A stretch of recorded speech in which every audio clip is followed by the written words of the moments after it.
Julio está en Torrelavega, en nuestra iglesia con los hermanos en Torrelavega, y solamente dos anuncios. Primero deciros que la verdad que día a día a lo largo de esta semana, pues las noticias sobre Mari Carmen, la mujer de José, el pastor de Valencia, la verdad que ha ido de mejor en mejor cada día. Y ayer nos dijo él que ya está en planta, que ya le han dejado estar, le dejan quedarse con ella, y donde realmente ha tenido una recuperación milagrosa. Milagrosa, la verdad que damos gracias a Dios, y ellos quieren también mucho dar las gracias a todos los hermanos que hemos estado orando por ellos. Entonces seguimos orando por Noah, por el hijo de Luis y Naomi, que sigue ahí pues con esa lucha, así que les tenemos en nuestras oraciones.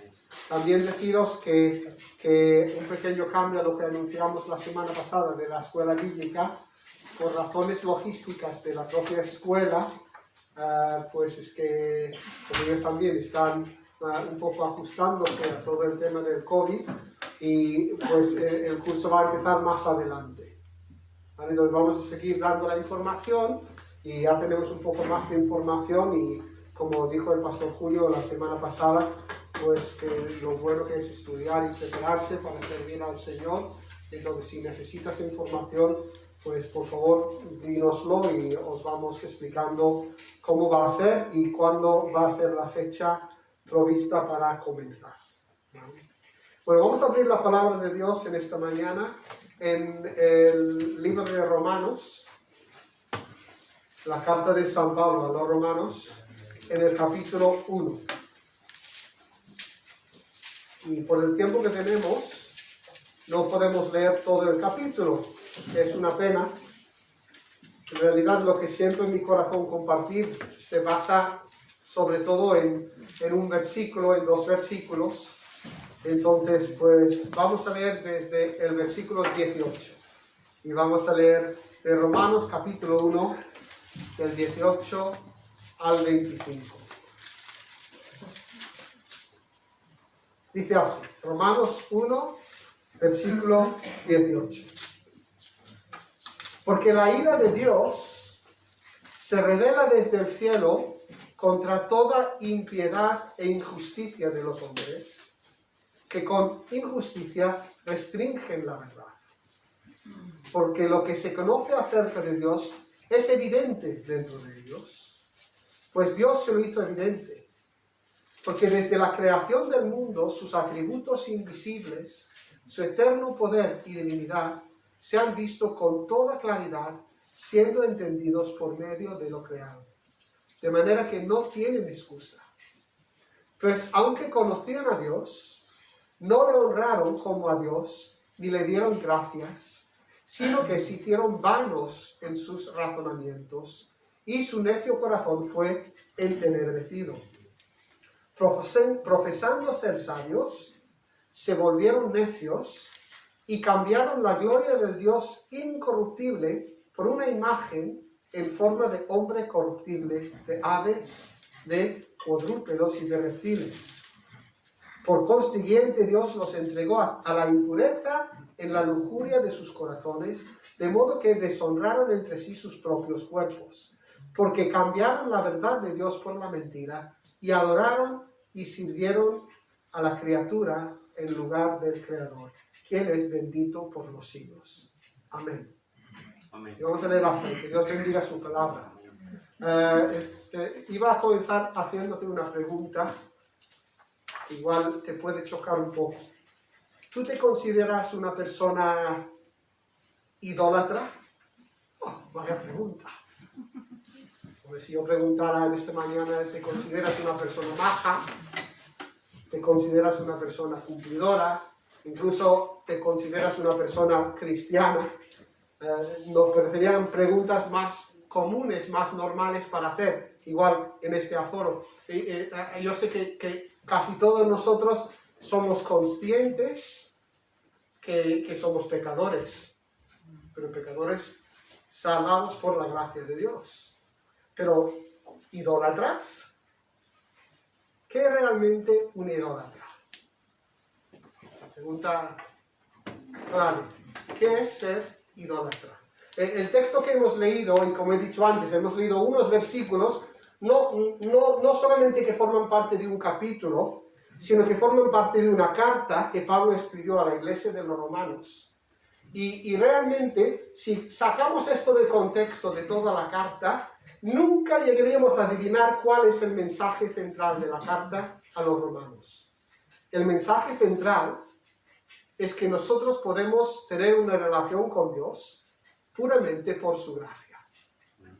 No hay nada que nosotros podemos hacer para alcanzar el amor de Dios. Y lo que Pablo hace en los primeros capítulos, no solamente en el capítulo 1, sino en los primeros capítulos, lo que hace Pablo es que quiere dejar muy claro que si fuera solamente por el hombre, yo creo que todos entendemos en esta mañana, porque voy a decir la palabra hombre unas cuantas veces, que también me refiero a las mujeres, a las personas, pero por no decir los hombres y las mujeres siempre, que el hombre, si no está por el amor de Dios, no hay ninguna esperanza.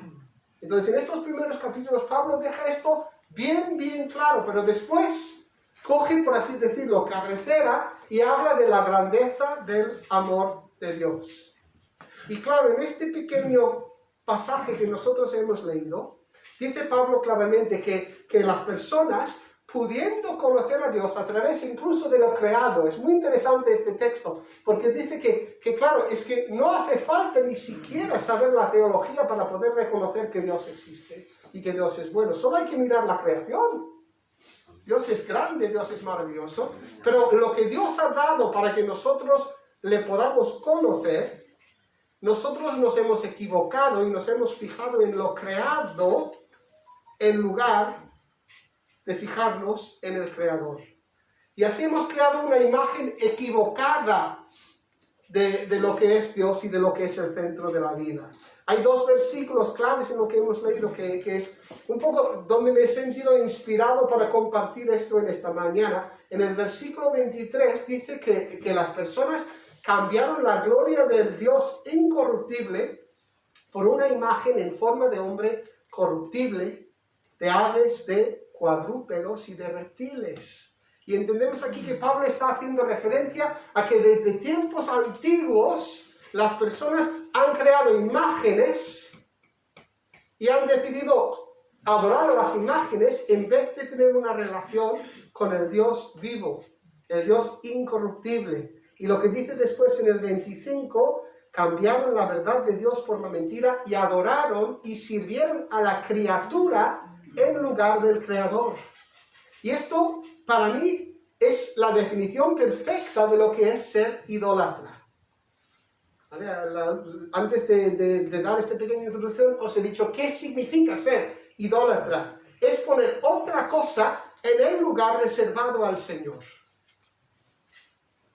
Vuelvo a hacer la pregunta.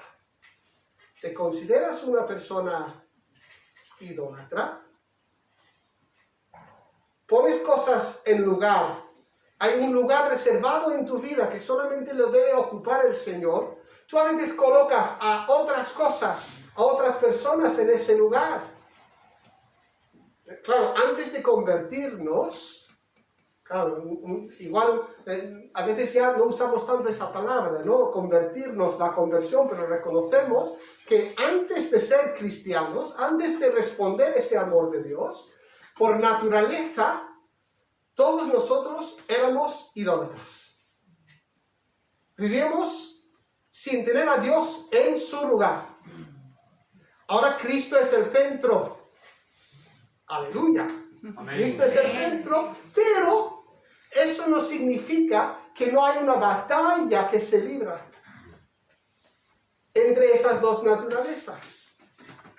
La naturaleza caída y la naturaleza renovada, transformada por la gracia de Dios. Y en realidad, aunque a nosotros nos gustaría a veces pensar que podemos estar como en pausa, miren, las cosas con mi caminar con el Señor no van muy para adelante, pero me quedo donde estoy, pero eso no es cierto. O vamos hacia adelante, o retrocedemos, pero realmente reconocemos, o tendríamos que reconocer, que aunque hemos sido salvados por la gracia de Dios, y estamos siendo transformados, pues hay una parte de nosotros que todavía lucha y tenemos, no sé si se puede decir, tendencias idólatras. Tenemos tendencia a volver a no dar al Señor el lugar que le corresponde. Claro, al contestar la pregunta, ¿tú te consideras una persona idólatra?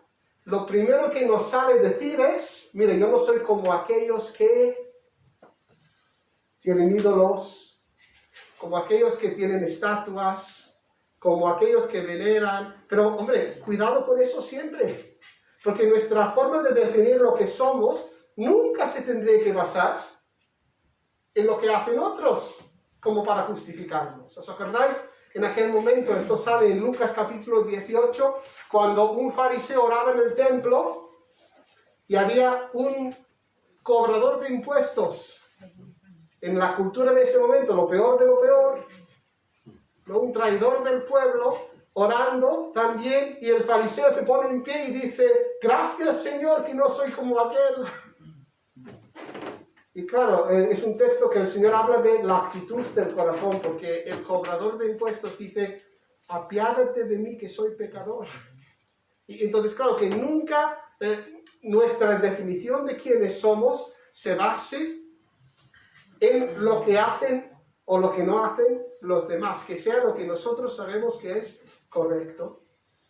¿Vale? Y evidentemente también para pensar en esta pregunta, que si somos idólatras, pues hombre, yo creo que todos sabemos y reconocemos que hay ciertas cosas que son malas, que hay cosas que no nos convienen. Es interesante que el texto de Romanos dice que Dios es incorruptible y cuando se forma una imagen de Él, la imagen es corruptible. Y tenemos una tendencia a rebajar o a diluir lo que Dios es cuando intentamos definirlo demasiado. Yo personalmente es lo que entiendo cuando en los 10 mandamientos, pues tanto se dice que no hay que tener ninguna imagen y postrarse ante ella, específicamente ninguna imagen de Dios, porque nos conlleva al error, sencillamente. Yo no quiero hablar mucho de esto en esta mañana, porque yo creo que ciertas cosas sí las tenemos quizá claras, pero sí es bueno decirlo, ¿no? Que eso también sabemos que no nos conviene, tener imágenes, pero hermanos, también hay imágenes mentales, hay ideas, hay una forma de rebajar a Dios a mi nivel que también me puede hacer daño, que también me puede desviar, que también puede hacer que yo no esté realmente honrando a Dios como es debido. Y seamos honestos, para nosotros, la criatura que más probablemente colocaremos en ese lugar reservado a Dios siempre ha sido y sigue siendo yo mismo. No digo yo, no tú. Tú tienes que decir tu nombre. Realmente es un peligro sutil. Es un peligro. Hay un refrán en español, me parece, que dice que de las aguas mansas me libre Dios, que de las bravas me libro yo, ¿no? Y yo creo que claro, soy una persona idólatra, pues hombre, es poco probable a estas alturas que ponga en mi casa un ídolo y me incline ante él. Pero la verdad es que hay aguas mansas. Y en esas aguas mansas siempre estoy yo. Siempre me encuentro a mí mismo. Y yo mismo soy la criatura que suelo colocar en el lugar que está reservado para el Señor. Esa pregunta desde el principio, ¿te consideras una persona idólatra? Igual una forma más fácil de encajar y entender para nosotros sería preguntarte esto. ¿Quién está en el trono de tu vida? ¿Quién está en el trono de tu vida? ¿El Señor ocupa su lugar? O específicamente, quiero preguntarte en esta mañana, si lo ocupas tú. Si tú estás ocupando el lugar que está reservado al Señor. Y de forma sencilla, La verdad que leí este texto de Romanos el lunes por la mañana y me sentí muy desafiado con esa pregunta. Felipe, ¿eres idólatra? ¿Estás ocupando el lugar que le corresponde solamente al Señor? Entonces me puse a pensar, Señor, ¿cómo son las formas en las que yo no te honro como es debido? No te adoro como es debido.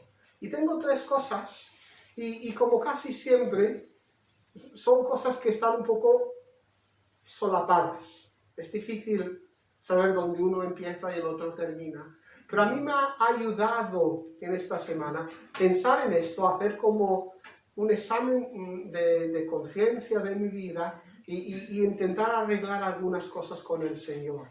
Antes de hablar de los tres, os voy a decir los tres títulos, las tres ideas, ¿vale? Porque, y vamos a tener unos pocos minutos con cada cosa.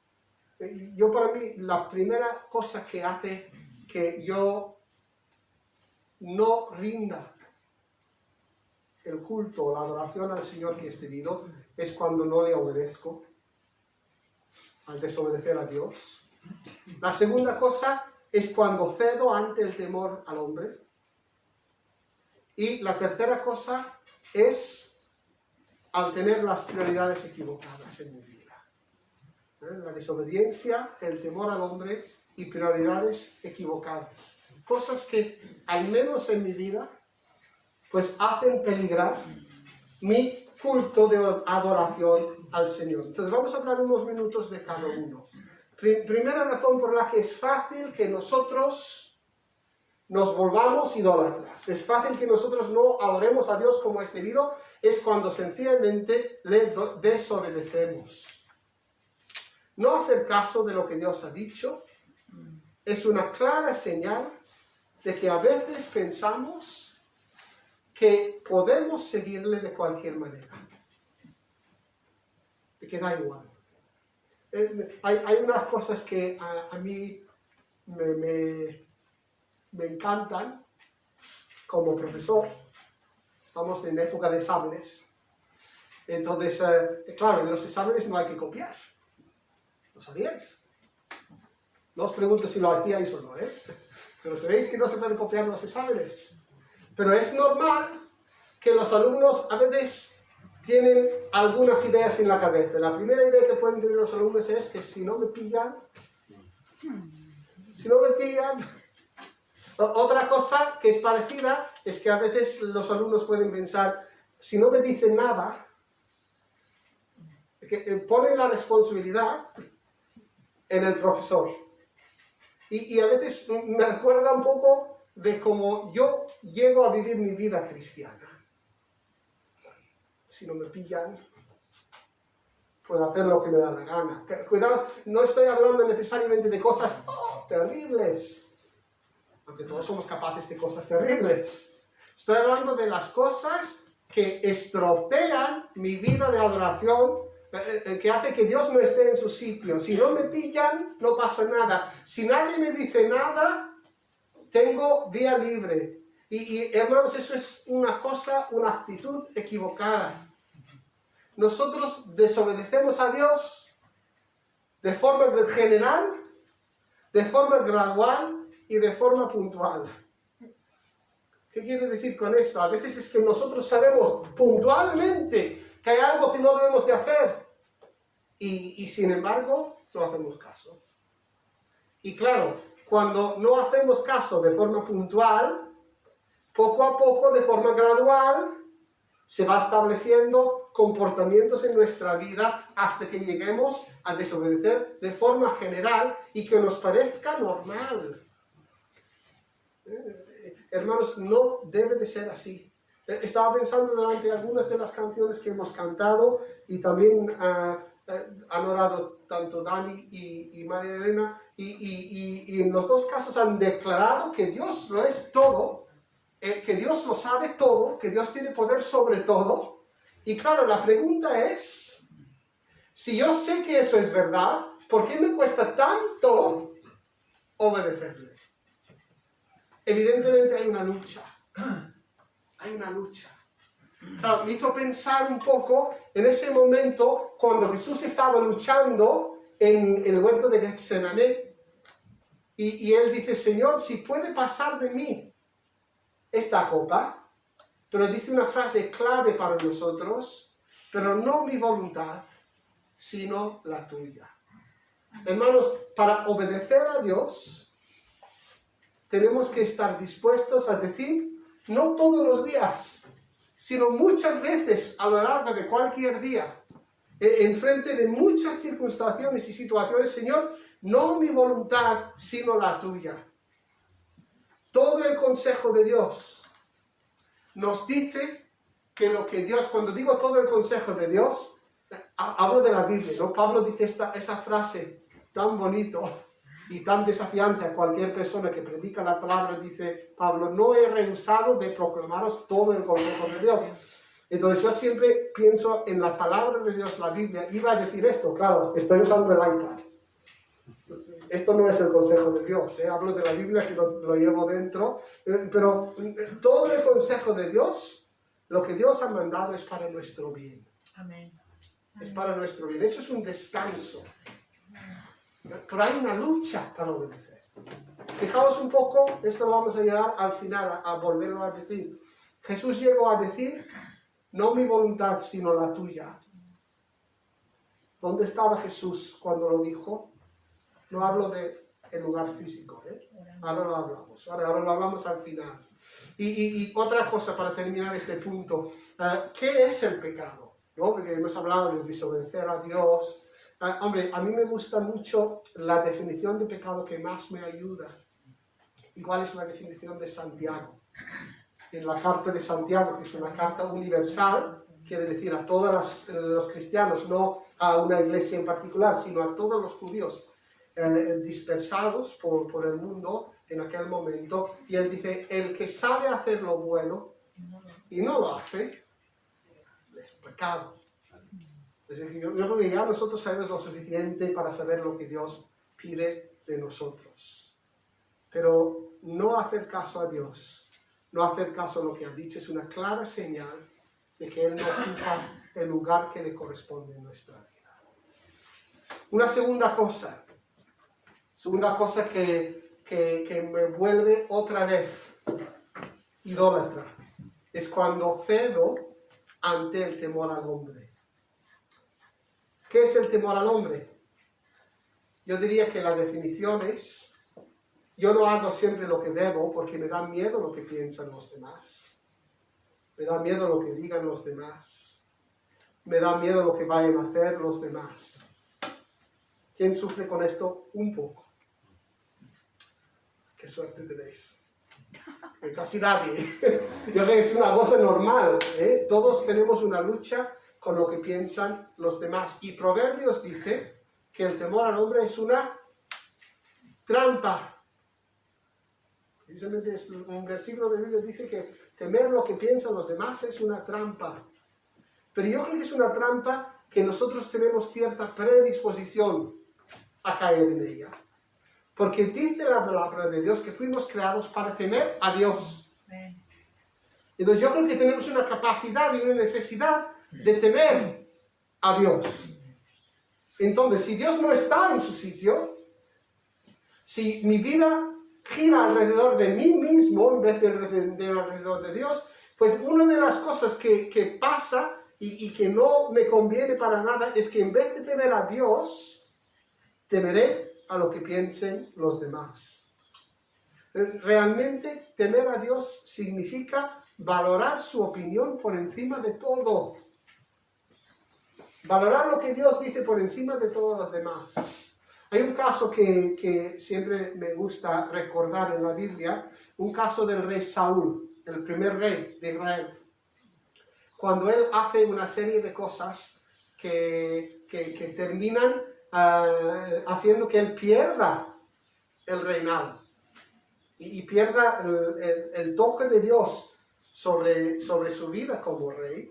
Pues en 1 Samuel 15, pues cuando atacan a los amalecitas, Dios ha ordenado que maten a todos y a todos. a todas las personas y a todos los animales. Claro, esas historias que hoy en día nos cuestan mucho encajar, ¿no? Entonces resulta que Saúl no hace caso a eso y guarda parte de los animales y también salva al rey. Y cuando llega Samuel, el profeta, pues Samuel le echa en cara lo que ha hecho. Y Saúl dice, es que he guardado lo mejor para el Señor. Y después unos versículos, no tenemos tiempo para leerlo, pero es muy interesante leer esto en casa. En 1 de Samuel 15, unos versículos más tarde, Saúl admite que realmente la razón por la que he hecho lo que he hecho es porque tenía miedo a la reacción del ejército, si no se quedaron con algo. Y creo que es en la Nueva Versión Internacional, dice, me intimidaron los soldados. Y claro, hombre, si la han intimidado, pero yo no creo que necesariamente ellos levantaron la voz para decirle, es que eso estaba en él. El temor estaba en él. Entonces tengamos cuidado con valorar la opinión de los demás por encima de la opinión de Dios. Precisamente Samuel, un desafío de la vida de Samuel al final, casi de su vida, pues da un ultimátum al pueblo de Israel. Y les dice, escogeos hoy a quién sirváis. Pero yo y mi casa serviremos al Señor. Tienes que servir a alguien. Vivimos en un momento de la historia donde nos gusta pensar que somos espíritus libres. Pero tenemos que servir a alguien. Tú puedes decidir si el Señor ocupa el lugar central de tu vida. O si es otra persona. No tenemos tiempo, pero yo creo que cuando cedemos al temor al hombre, normalmente también es porque nosotros somos el centro. El problema no es tanto en los demás, siempre está en nosotros. Y una última cosa, y vamos ya terminando, para terminar en hora. Tercera cosa, tercera área sutil que hace que yo me vuelva más idólatra otra vez, que no tengo a Dios en el lugar que le corresponde. Es cuando yo tengo las prioridades equivocadas. Y podrías decirme, pues no es lo mismo. ¿No es lo mismo? Pues yo creo que no del todo, porque claro, hemos hablado del pecado, de desobedecer a Dios. Y hemos hablado de poner a otra persona, a otra opinión por encima de lo que Dios piensa. Cosas que son claramente pecaminosas. Cosas que son claramente malas. Pero en la vida normal que tenemos hoy en día, tenemos tantas opciones por delante y muchas de las opciones no son malas en sí. Pero si Dios es quien manda en mi vida, mis elecciones deben reflejarlo. Eso también creo que es importante que lo tengamos claro al pensar, en hacernos la pregunta, ¿Dios está en el lugar que le corresponde? ¿Dios está en el trono de mi vida? Nuestras prioridades tienen que reflejar o deberían de reflejar que Dios es el centro. Y aquí, claro, hay una paradoja, porque yo acabo de decir, si Dios es quien manda, mis elecciones, hombre, claro, es la forma de mandar de Dios. Si Dios nos dijera, es así y no tenéis opción, nos costaría menos. Pero Dios nos manda dejándonos escoger las cosas. Y claro, tú estás escogiendo las cosas más importantes. Muchas veces no se trata solamente de las cosas en sí, sino de la actitud de nuestro corazón, de la actitud que hay detrás. En Lucas 10, ese episodio en casa de Marta y María, y Lázaro. Nunca pensamos de Lázaro en este capítulo, pero en la casa de él también. Cuando Jesús va y nos dice el texto que Marta se ocupa en los quehaceres de la casa, mientras que María solamente se centra en adorar al Señor. Es un buen texto que yo quiero usar en casa para decir que no tengo que ayudar con los quehaceres. Yo soy como María, yo soy más santo. Y fijaos, yo creo que el problema aquí no era lo que hacían, el problema era cómo lo hacían. El problema realmente era cómo lo hacían. Cuidado con las cosas que tienen apariencia de buenas, pero que esconden una mala motivación en tu corazón. Al fijar tus prioridades, al intentar que tus prioridades reflejan que el centro de tu vida es el Señor, cuidado con la apariencia. Y también una última cosa, a veces debemos decidir no dar lugar a ciertas cosas en nuestra vida, aunque no nos estén prohibidas. Y lo debemos de hacer por nuestro bien y también por el bien de los demás. Otra vez os voy a decir un capítulo y lo podéis leer en casa, en 1 Corintios 10, precisamente Pablo, dentro de un contexto hablando de los ídolos, pues dice, hablando de que había comida que se había ofrecido a los ídolos y después la gente se lo comía. Y esto a ciertos de los cristianos pues le producía pues una carga de conciencia. Entonces Pablo dice, todo me es lícito, pero no todo me conviene. Todo me es lícito, pero no todo edifica. Y entonces por causa de lo que edifica tu propia vida, y específicamente dice el texto en 1 Corintios 10, para no ser estorbo a mi hermano, también hay cosas que yo tengo que dejar de hacer. Hay cosas que yo tengo que tener la madurez de dar el lugar de prioridad al Señor. ¿Qué cosas hay en mi vida? ¿Qué cosas hay en tu vida? Que no son malas en sí, pero son un reflejo de que realmente Dios no es el centro de todo. Yo creo que en mi tono de voz no estáis escuchando ninguna condenación en todas estas cosas, porque reconozco, porque es mi realidad, que yo lucho con estas cosas todos los días. Yo creo que todos luchamos con estas cosas. No tenemos que ceder terreno al enemigo en nuestra vida. Tenemos que ir hacia adelante con el Señor. Así que voy a desechar ya por fin la pregunta. No quiero que me contestes si te consideres o no una persona idólatra, pero sí quiero que pienses mucho en esta pregunta. ¿Quién está en el trono de tu vida? ¿Estás adorando y sirviendo a Dios o ocupas tú su lugar? ¿Le obedeces? ¿Le temes a Él? ¿Y tienes las prioridades correctas? Ahora me encantaría, sería el colofón maravilloso esta enseñanza, que hubiera una respuesta inmediata, una solución inmediata, ¿no? Sacamos la varita mágica.